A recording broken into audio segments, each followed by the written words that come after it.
Good morning, gentlemen, and welcome to Good Morning Namibia.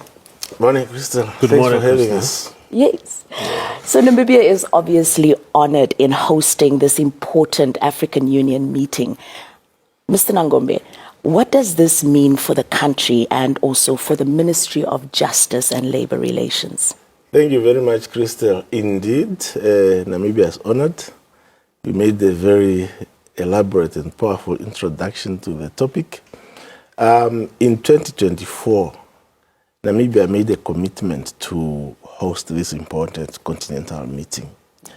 And as far as the ministry is concerned, the country is concerned, we are indeed honored. At the ministry level, it's an indication that we have the capacity as an institution to host a meeting of this stature. We are talking about more than 450 delegates who are already registered. Mm-hmm. We are talking about 22 African ministers responsible for social development, labor and employment. So it's a very important meeting. We are happy that our delegates have arrived.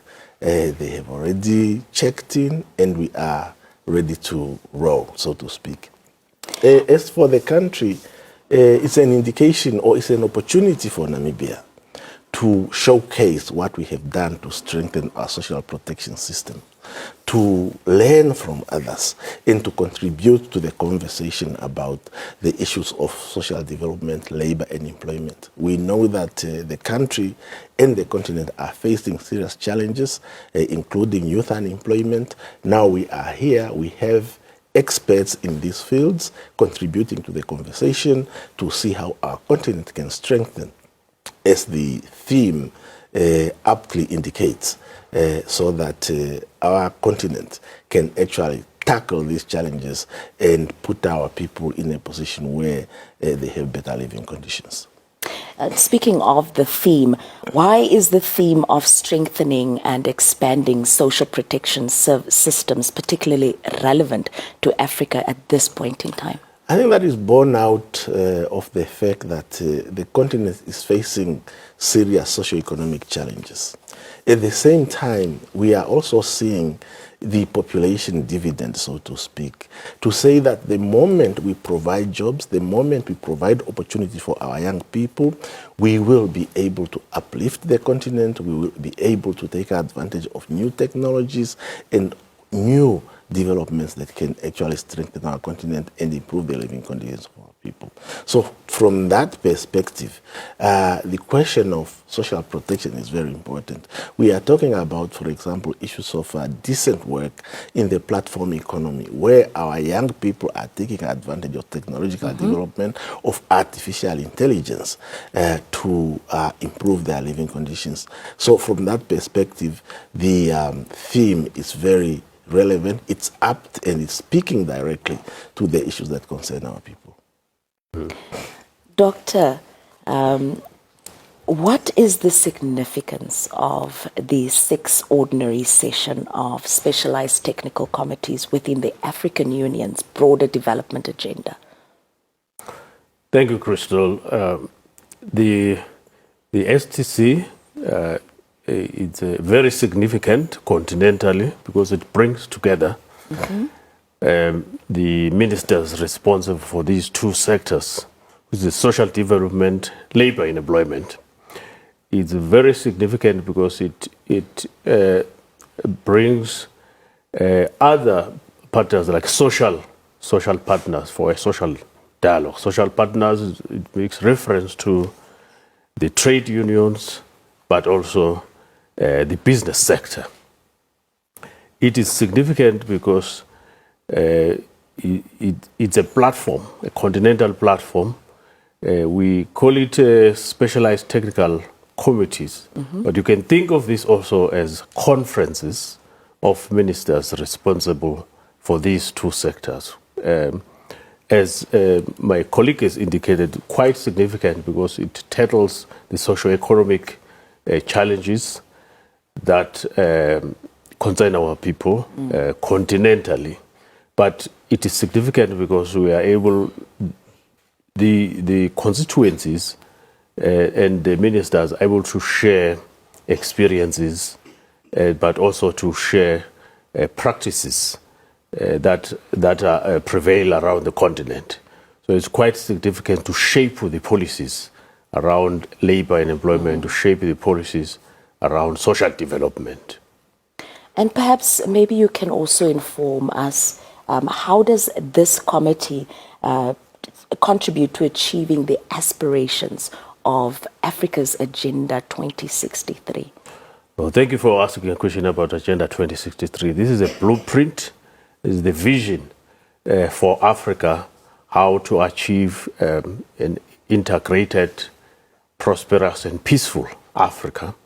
And the social dimension, the social sector, the labor and employment is quite key to contribute to social inclusion and prosperity in Africa through job creation, through provision of social protection. Yes.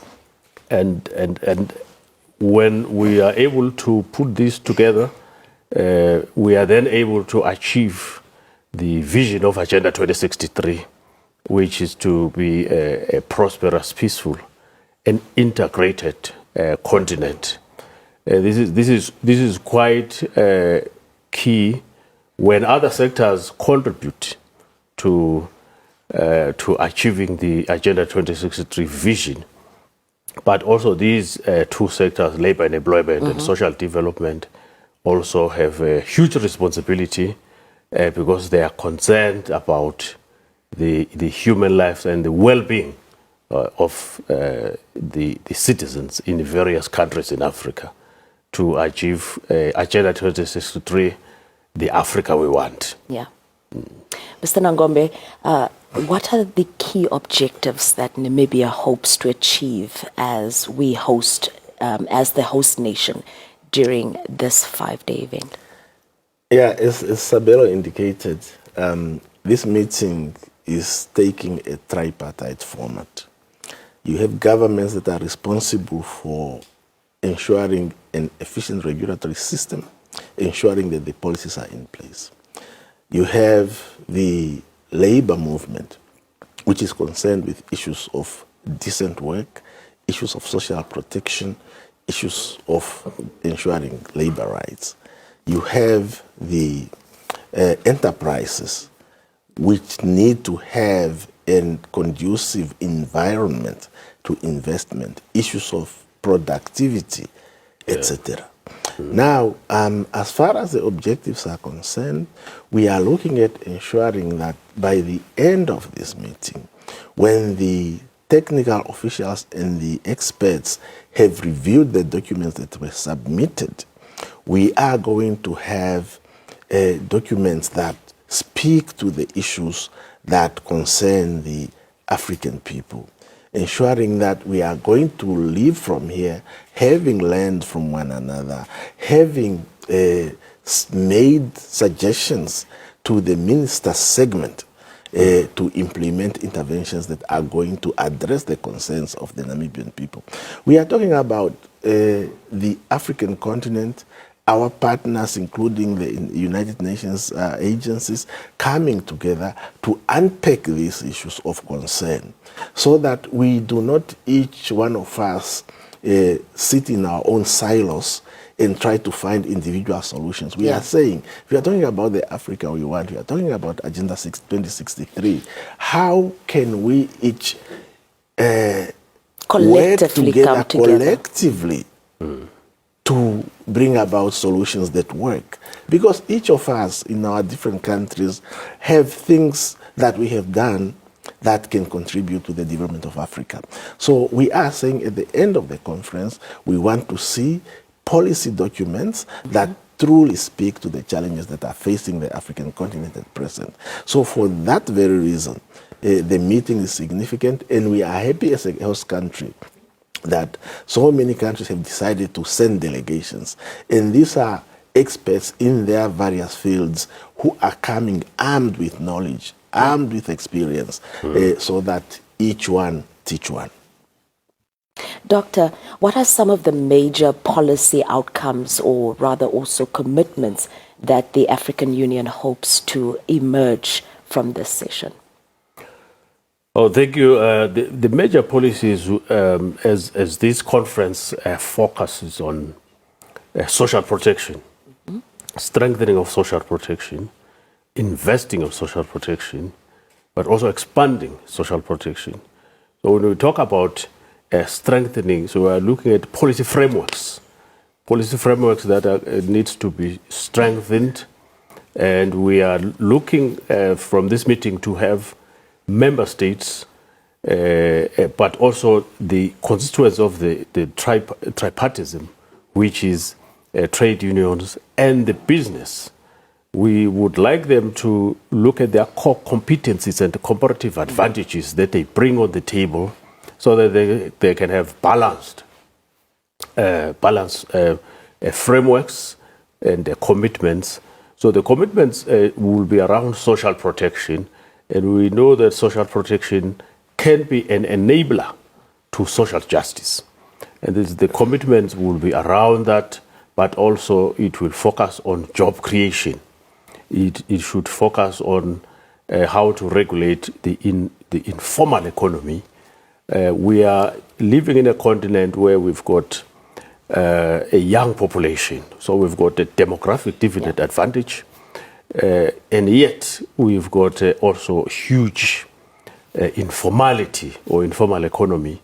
So we are looking at member states, we are looking at ministers having conversation and deliberations on these issues, come up with solutions that will assist with the regulation of informality, bringing the element of the protection, social protection, how extension and the coverage, expanding social protection coverage. Yeah. So the commitments will revolve around this wide spectrum of social development, labor and employment issues. Thank you also for speaking on, Africa having a youthful population. Mr. Nangombe, as we conclude, however, youth unemployment remains one of Africa's biggest challenges. How will this meeting rather than contribute to finding practical and also sustainable solutions for creating jobs for especially the youth? Yeah, as I indicated earlier, we are considering the wide spectrum of policy interventions.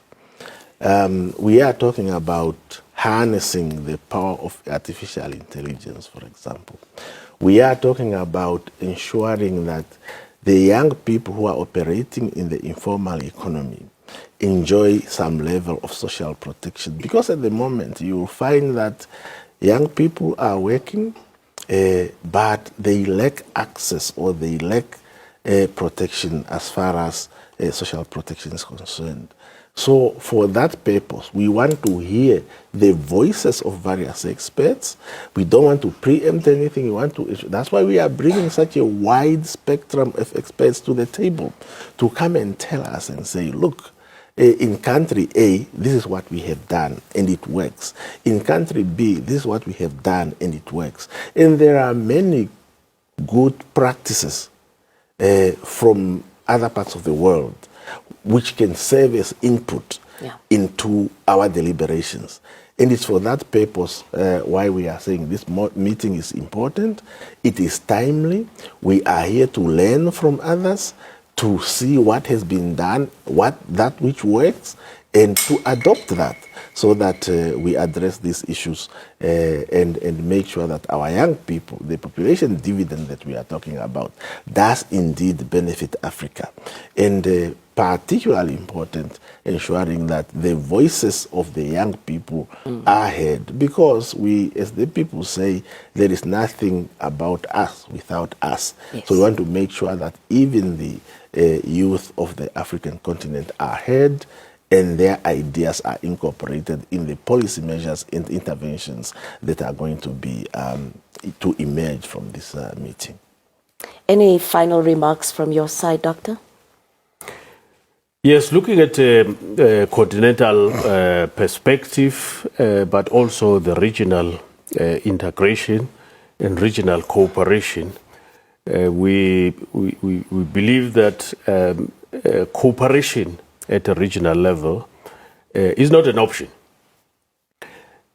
No country can build economy on its own, so regional cooperation is important. We, in this meeting, also will be joined by the regional economic communities, SADC, ECOWAS, IGAD, and all other regional structures who are going to support this meeting. So we say regional cooperation is not an option, but is a mantra, and in their wisdom, the heads of state, the African heads of state, have established these institutions, but they also have established these specialized technical committees so that from time to time, Africa can come together in these different sectors to exchange information and to deliver on how to move from policy to practice. Yeah. So this is exactly what we expect out of this meeting, where countries can share their experiences, where countries can also come up with commitments to be able to move these sectors forward and focus on youth employment, because that is going to transform the continent. That is going to also create prosperity, which is the vision of Africa Agenda 2063. Well, thank you so much for your time, gentlemen. Yeah, thank you very much, Christel. Thank you, It was a Christel. pleasure.